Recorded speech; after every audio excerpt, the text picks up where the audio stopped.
nossa aula de hoje, nós vamos falar a respeito do sistema monetário e também do sistema não monetário, ok? Vamos dar uma olhada lá, acompanha comigo os nossos slides. Muito bem, nós estamos tentando entender nessa nossa aula, né, um pouquinho a respeito do sistema financeiro, e aí eu quero te recordar que esse sistema financeiro é dividido em duas grandes partes. Aquilo que nós chamamos de sistema bancário, ou também conhecido como sistema monetário, e ainda, do outro lado, aquilo que nós chamamos de sistema não monetário. O sistema monetário tem o poder de criar moeda, quer pela emissão de papel moeda, quer pela multiplicação de depósitos. Quero te recordar, né, que nós havíamos acabado de falar em aula anterior, que dada o multiplicador de moeda aplicado em cada banco, que na verdade é dado pela taxa inversa da taxa de reserva, nós vamos poder observar que os bancos comerciais também têm a capacidade de criar moeda. Então, sistema bancário monetário, que tem o poder de criar moeda, quer pela emissão, quer pela multiplicação dos depósitos. E o sistema não monetário, que apenas realiza intermediação de recursos, dentre eles, por exemplo, o Banco Central, que possui o monopólio da emissão, e as instituições autorizadas pelo Bacen a receberem depósitos à vista do público. Exemplo, o Banco do Brasil, todos os outros bancos comerciais, privados e também os estaduais, os chamados bancos múltiplos, né, com carteira de depósitos à vista, as caixas econômicas, dentre elas a federal e as estaduais, e ainda os bancos federais, como o Banco do Brasil. Do outro lado, nós temos um sistema que nós chamamos de não monetário.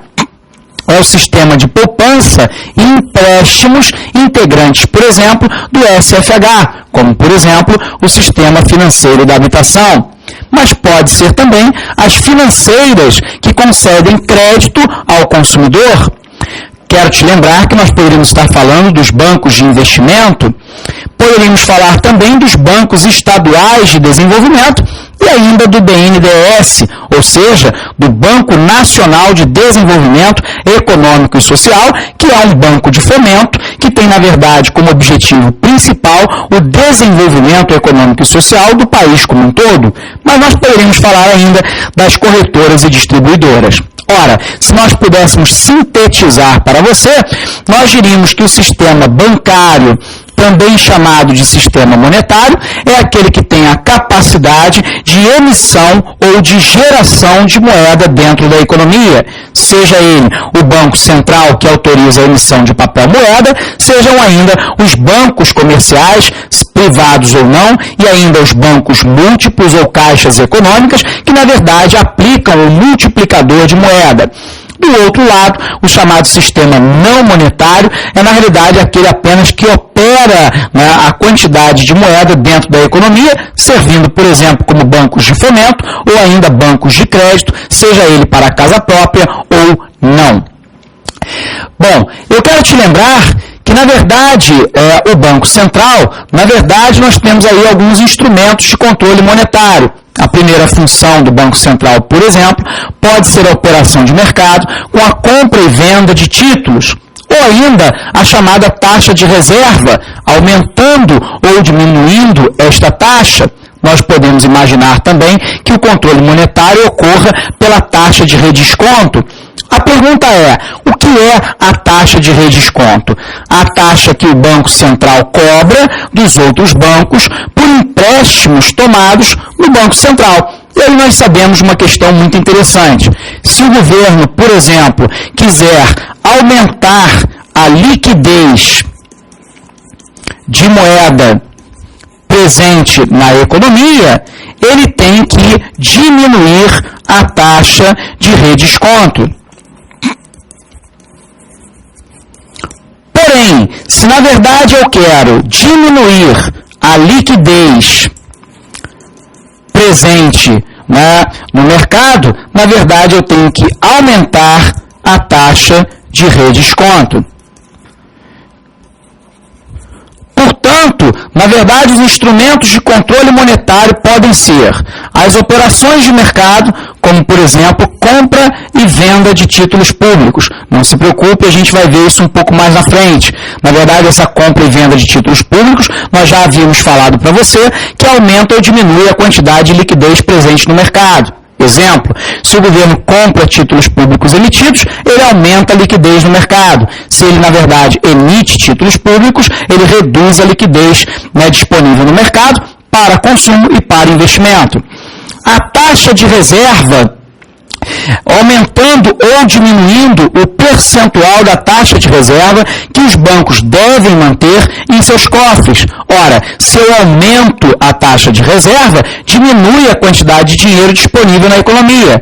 Se eu diminuo a taxa de reserva, aumenta a quantidade de moeda presente na economia disponível para consumo e para investimento. E, finalmente, aquilo que nós chamamos de taxa de redesconto. Ora, quero te lembrar também que nós temos aí 3 grandes taxas, né, importantes para a gente poder pensar.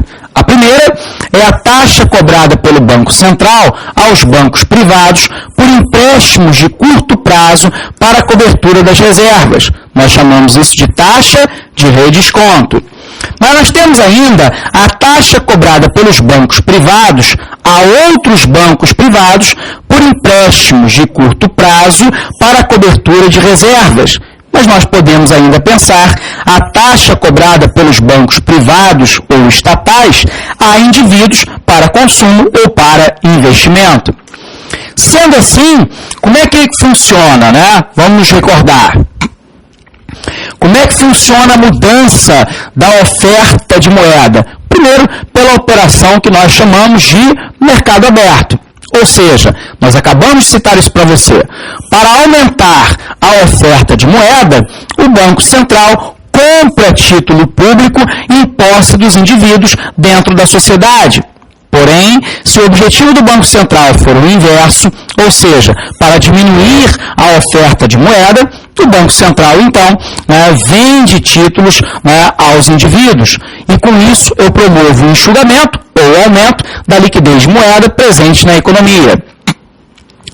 A política monetária, então, que envolve operações de mercado aberto, venda de títulos, reduz a oferta de moeda. Compra de títulos aumenta, a quantidade de moeda presente no mercado. Então, nós temos lá aqui o Banco Central, a venda de títulos às instituições financeiras, e a venda e a compra do outro lado. O mercado primário, promovido pelos leilões do Banco Central, e o mercado secundário, que é o mercado aberto, chamado Open Market. Lembrando a você que as operações de Open Market normalmente funcionam pelo chamado sistema Selic, Sistema de Liquidação e Custódia, do Banco Central. Mas eu posso pensar, por exemplo, na mudança da oferta de moeda provocada pelas reservas bancárias. Se eu diminuo a exigência de reservas dos bancos, aumenta a oferta de moeda circulante na economia e, portanto, a quantidade de moeda disponível para investimento e consumo. Ora, se eu aumento a exigência de reservas dos bancos, diminui a oferta de moeda do mercado. Ou seja, o inverso também é verdadeiro. Mas nós temos uma outra maneira de controlar, as moedas dentro do mercado, que são as taxas de redesconto. Então vamos recordar, para aumentar a oferta de moeda, o Banco Central diminui as taxas de redesconto.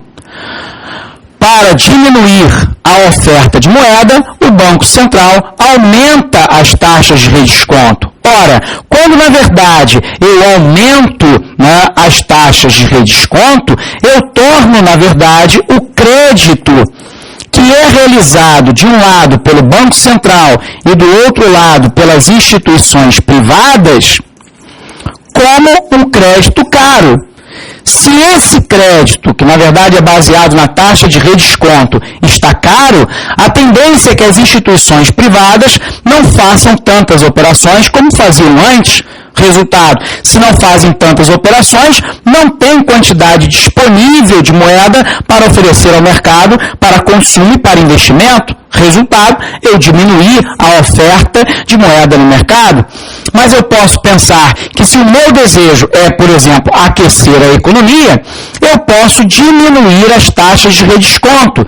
Na verdade, quando eu diminuo as taxas de redesconto, eu torno o crédito mais barato. E, portanto, incentivo, que os bancos comerciais façam operações de redesconto. Com mais operações de redesconto, aumenta a quantidade de oferta presente na economia, que deve gerar aumento de investimento e também de consumo. Quero te lembrar, no entanto, que nós temos aí, como nós citamos nas aulas anteriores, no mínimo 2 grandes problemas para controlar a oferta de moeda no mercado. Os 2 problemas enfrentados pelo Banco Central, então, são, primeiro, o Banco Central não tem controle sobre a quantidade de moeda que indivíduos decidem manter nos bancos sob a forma de depósitos. Na verdade, não existe o mecanismo de depósito compulsório retido nos bancos para as pessoas físicas. O resultado é que, na verdade, esses indivíduos é que decidem quanto poupar e quanto consumir ou investir. Por um outro lado, nós sabemos que o Banco Central também não controla a quantidade de moeda que os bancos privados decidem emprestar. O banco pode, por exemplo, ser mais conservador e ter uma alavancagem, ou seja, na verdade, uma quantidade de empréstimos em relação ao seu patrimônio relativamente pequeno, ou ainda ter uma alavancagem maior. A demanda por moeda, então, Primeiro, o motivo das transações, que é a demanda por moeda surgindo do uso da moeda como meio regular de pagamento para a obtenção de bens e serviços, finais ou intermediários, ou ainda nós podemos ter a demanda da moeda por motivo precaução, que é a demanda por moeda como forma de suprir as contingências imprevisíveis. Por exemplo, na verdade, a demanda por precaução ocorre, por exemplo, quando nós nos preparamos para uma doença que veio, ou ainda o falecimento de um ente querido, ou ainda um filho que chega. Portanto, nós temos uma demanda de moeda por precaução. Ok? Forte abraço para você e até a aprovação.